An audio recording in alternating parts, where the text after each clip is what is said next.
એ August 1996 August 1996 માં આ કાયદો અમલમાં આવ્યો. ડિપોઝિટરીએ પોતાની કામગીરી શરૂ કરતા પહેલા સેબી સમક્ષ પોતાની નોંધણી કરાવવી પડે છે અને નોંધણી કર્યા પછી તેની પાસેથી નોંધણી અંગેનું પ્રમાણપત્ર મેળવવું પડે છે અને એ પ્રમાણપત્ર મળે ત્યાર પછી જ એ વ્યવહાર કરી શકે છે. જ્યાં સુધી સેબી સમક્ષ ડિપોઝિટની નોંધણી નથી થતી ત્યાં સુધી એ વ્યવહાર થઈ શકતા નથી. માટે ડિપોઝિટરી કાયદો ઓગસ્ટ 1996 માં અમલમાં આવ્યો. ડિપોઝિટરીએ તેની કામગીરી કરતા પહેલા સેબી પાસેથી નોંધણીનું પ્રમાણપત્ર મેળવવું પડે છે. ડિપોઝિટરીનું મુખ્ય કાર્ય શું છે? તો કે આ ડિપોઝિટરીનું મુખ્ય કાર્ય ઇલેક્ટ્રોનિક સ્વરૂપે માહિતી જાળવી રાખવાનું અને સોદા સંબંધિત સેવા પૂરી પાડવાનું છે. પહેલાના સમયની અંદર જે વ્યવહાર થતા હતા એ કાગળ સ્વરૂપમાં થતા હતા, જેના કારણે એકમને સમય, શક્તિ અને નાણાં બંનેનો ખર્ચ થતો હતો, બહુ વધારે સમય જતો હતો. પરંતુ હવે આવી માહિતી ઇલેક્ટ્રોનિક સ્વરૂપે રાખવાનું કામ આ ડિપોઝિટરી કરે છે. બરાબર છે. અને સોદા અંગેની માહિતી, સોદા એટલે શું? તો કે બે પક્ષકાર વચ્ચે, શેર ખરીદનાર અને શેર વેચનાર, આ બંને વચ્ચે જે વ્યવહાર અંગેની જે નોંધ કરવામાં આવે છે એ સોદા અંગેની નોંધ કહેવામાં આવે. માટે સોદા સંબંધિત સેવા પૂરી પાડે છે. ભારતમાં હાલ બે ડિપોઝિટરી છે, એક NSDL છે અને બીજું છે CDSL. NSDL કોને કહેવાય? તો કે national security depository limited, national security depository limited. અને CDSL કોને કહેવાય? તો કે સેન્ટ્રલ ડિપોઝિટરી સર્વિસ લિમિટેડ. સૌથી પહેલા વાત કરીએ NSDL વિશે. તો કે NSDL જે છે એની નોંધણી સેબી સમક્ષ 1996 માં એની નોંધણી થઈ હતી, જેની સ્થાપના NSE નેશનલ સ્ટોક એક્સચેન્જ અને કેટલીક નાણાકીય સંસ્થાના સહયોગથી એની સ્થાપના થઈ હતી. NSDL નું સંચાલન એ સંચાલક મંડળ દ્વારા કરવામાં આવે છે. ડિપોઝિટરી રોકાણકારોને જે સુવિધા આપે છે એના બદલામાં ડિપોઝિટરી પાસેથી ફી વસૂલ કરે છે. મફત સેવા નથી આપતી. જે સેવા આપે છે, કઈ સેવા આપે છે? તો કે વ્યવહારોની નોંધ કરે છે, ગ્રાહકના ખાતામાં નોંધ કરે છે, આવી ઘણી બધી સેવાઓ આપે છે. એ સેવાઓ વિશે આપણે હમણાં જોઈએ છે, પણ આ દરેક જે સેવાઓ આપે છે એ સેવાના બદલામાં ગ્રાહક પાસેથી એ ફી વસૂલ કરે છે. તો અહીંયા લખ્યું છે કે ડિપોઝિટરી રોકાણકારોની સુવિધા આપવાના બદલામાં ફી વસૂલ કરે છે અને દરેક કાર્ય ડિપોઝિટરી પાર્ટિસિપન્ટ કરે છે.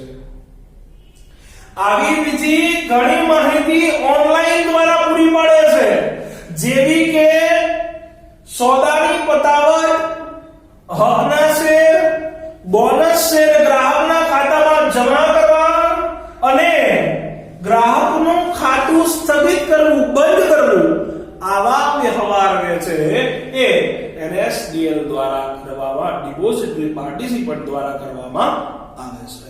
ઓકે. ત્યાર પછી છે CDSL. હમણાં વાત કરી કે સેન્ટ્રલ ડિપોઝિટરી સર્વિસ લિમિટેડ. જેમ NSDL ની સ્થાપના NSE અને કેટલીક નાણાકીય સંસ્થા દ્વારા થઈ, એવી જ રીતે CDSL જે છે એની સ્થાપના BSE એટલે કે બોમ્બે સ્ટોક એક્સચેન્જ અને બેંકના સહયોગથી 1999 માં એની સ્થાપના કરવામાં આવી.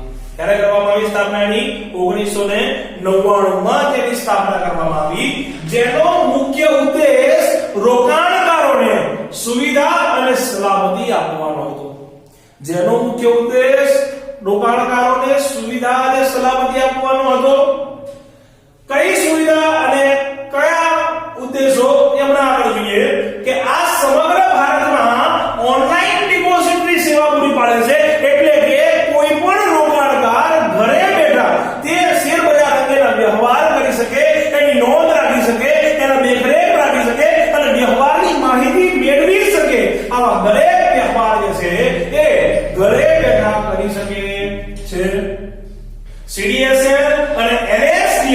ઇલેક્ટ્રોનિક થી જોડાયેલા હોવાથી દરેક માહિતી ઘર આંગણે પૂરી પાડે છે અને તે વ્યવહાર પર નજર રાખે છે.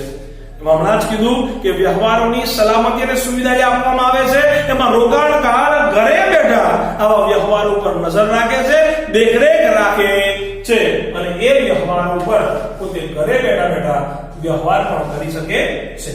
ઓકે, ત્યાર પછી વાત કરીએ આપણે ડિપોઝિટરીની સેવાઓ વિશે. કઈ કઈ ડિપોઝિટરી સેવાઓ આપે છે? તો કે પહેલું છે માહિતીની નોંધ.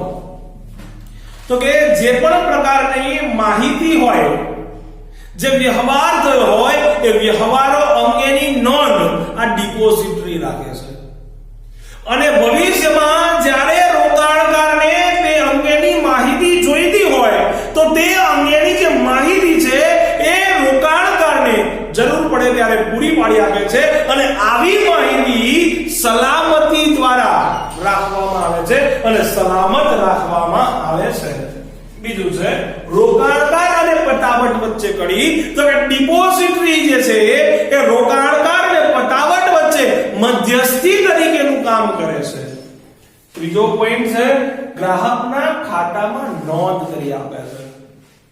તો ડિપોઝિટરી જે છે એ ગ્રાહકના ખાતામાં હકના શેર, બોનસ શેર અથવા તો અન્ય કોઈ વ્યવહાર જે છે જે થયો હોય એ વ્યવહાર અંગેની નોંધ જે છે એ પણ ગ્રાહકના ખાતામાં કરી આપે છે. ચોથું છે ગીરો મૂકવાની સગવડ. ગીરો મૂકવાની સગવડ એટલે શું? તો કે જ્યારે કોઈ રોકાણકારને નાણાંની જરૂર પડે છે ત્યારે પોતાના શેર આ ડિપોઝિટરી પાસે ગીરો મૂકીને પણ જરૂરિયાત પૂરી કરી શકે છે અથવા તો ડિપોઝિટરી પાસેથી લોન લઈને એટલે કે લોનની સુવિધા જે છે એ પણ ડિપોઝિટરી પૂરી પાડી આપે છે. ઓછા ખર્ચે જામીનગીરીની ફેરબદલી. પહેલાના સમયની અંદર જે શેરની ફેરબદલી કરવામાં આવતી હતી આ શેરની ફેરબદલી શેના દ્વારા થતી હતી? તો કે આ કાગળ દ્વારા થતી હતી. પરંતુ જ્યારથી ડીમટીરીયલાઇઝેશન આવ્યું ત્યારથી આવી માહિતી ઇલેક્ટ્રોનિક સ્વરૂપે જોવા મળે છે જેના કારણે ખર્ચ ઓછા થાય છે અને જે વ્યવહાર કર્યો હોય ખરીદનાર વેચનાર જેને જે વ્યવહાર કર્યો હોય એ રોકાણકારના વ્યવહાર જે છે એ ઝડપથી થઈ જાય છે અને ફેરબદલી પણ સરળતાથી થઈ શકે છે. ડીમટીરીયલાઇઝેશન અને રીમટીરીયલાઇઝેશન. હમણાં જ મેં કીધું કે ભૌતિક માહિતી, કાગળ સ્વરૂપની માહિતી ઇલેક્ટ્રોનિક સ્વરૂપમાં રૂપાંતર કરવાની જે પ્રક્રિયા છે એ પ્રક્રિયાને ડીમટીરીયલાઇઝેશન કહેવાય અને આ માહિતીને રોકાણકાર ઈચ્છે ત્યારે એનું રીમટીરીયલાઇઝેશન કરી શકે છે. ત્યાર પછી સોદાની પતાવટ. તો કે જે પણ પ્રકારના વ્યવહાર થયા હોય એ વ્યવહાર અંગેના જે સોદા છે એની પતાવટ અંગેનું કામ જે છે એ પણ ડિપોઝિટરી કરી આપે છે. ઓકે, આ હતા ડિપોઝિટરીની સેવાઓ.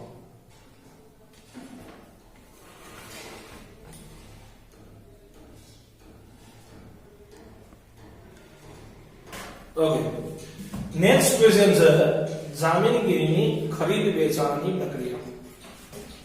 કે શેરબજાર જે છે એના ખરીદ વેચાણની કઈ પ્રક્રિયા છે, કઈ રીતે ખરીદ વેચાણ થાય છે એના વિશે જોઈએ.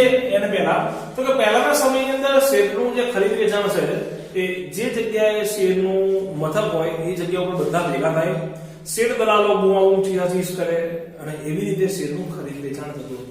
એ જૂની પદ્ધતિ કહેવાતી હતી. પરંતુ જેમ જેમ સમય બદલાવા લાગ્યો એમ ઓનલાઈન સ્ક્રીન આધારિત વેપાર પ્રથા અસ્તિત્વમાં આવી. જોઈએ કઈ રીતે?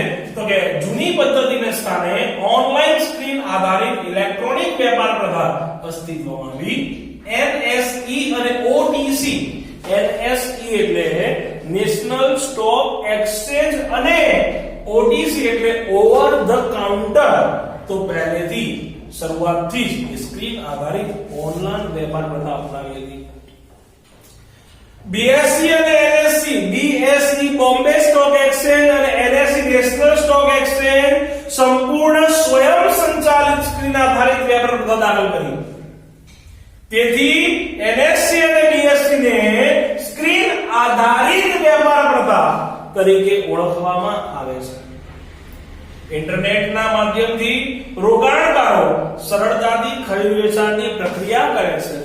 ઇન્ટરનેટ દ્વારા આ ખરીદ વેચાણ પ્રક્રિયા ખૂબ સરળ બની છે અને આવી પ્રક્રિયા કઈ છે તો એ પ્રક્રિયા નીચે મુજબ છે. એમાં પહેલી છે ડીમેટ ખાતું ખોલાવવું.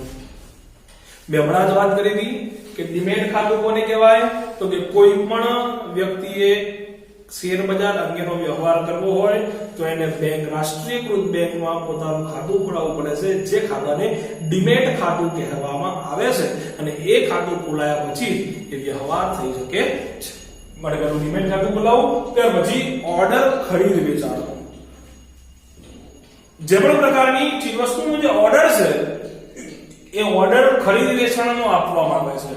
જો ગ્રાહક ખરીદવાનો ઓર્ડર આપે તો ડિપોઝિટ ખરીદે છે, વેચાણનો ઓર્ડર આપે તો એ વેચાણ કરે છે. પણ આવું ખરીદ વેચાણની પ્રક્રિયા બે રીતે થાય છે, એક મર્યાદિત કિંમતે અને બીજું બજાર કિંમતે. મર્યાદિત કિંમત કોને કહેવાય કે જ્યારે શેર બજારની અંદર શેરનો ભાવ દાખલા તરીકે 28 રૂપિયા ચાલતો હોય, બરાબર, મને ખબર હોય કદાચ આ શેર ઘટશે તો હું કહું ભાઈ એક કામ કરો 25 રૂપિયા શેર આવે ત્યારે મારા 1000 શેર ખરીદજો. તો બજારની બજાર કિંમત 28 રૂપિયા છે, પણ મેં નક્કી કરી કિંમત કઈ તો કે 25 માં આવે તો જ ખરીદવાના, બાકી નહીં ખરીદવાના. મારા અકાઉન્ટની અંદર લિમિટ મૂકી દેશે કે 25 રૂપિયા, તો એ શેર 25 રૂપિયા આવશે એટલે આપોઆપ મારા ખાતામાં જમા થશે. આવી રીતે જે શેર ખરીદવામાં આવે એને મર્યાદિત કિંમત કહેવાય. આવી મર્યાદિત કિંમતે શેરનું ખરીદ અને વેચાણ બંને થઈ શકે છે.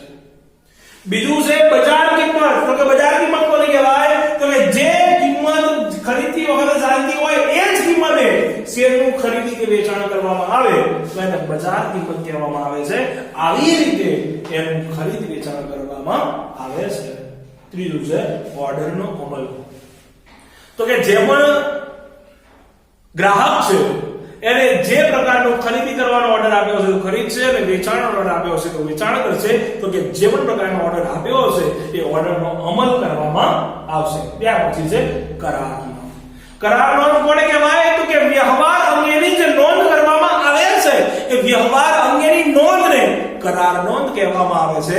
જેમાં શેરની ખરીદી, શેરનું કિંમત, શેરનું વેલ્યુ, બરાબર છે, કેટલા શેર છે, ક્યારે ખરીદ્યા છે, કઈ કિંમત, બધી જ માહિતી એની અંદર પૂરી પાડવામાં આવે છે, જેને કરાર નોંધ કહેવામાં આવે છે. આ કરાર નોંધ 24 કલાકની અંદર એ ગ્રાહક સુધી પહોંચાડી આપે છે. ત્યાર પછી છે સોદાની પટાવટ.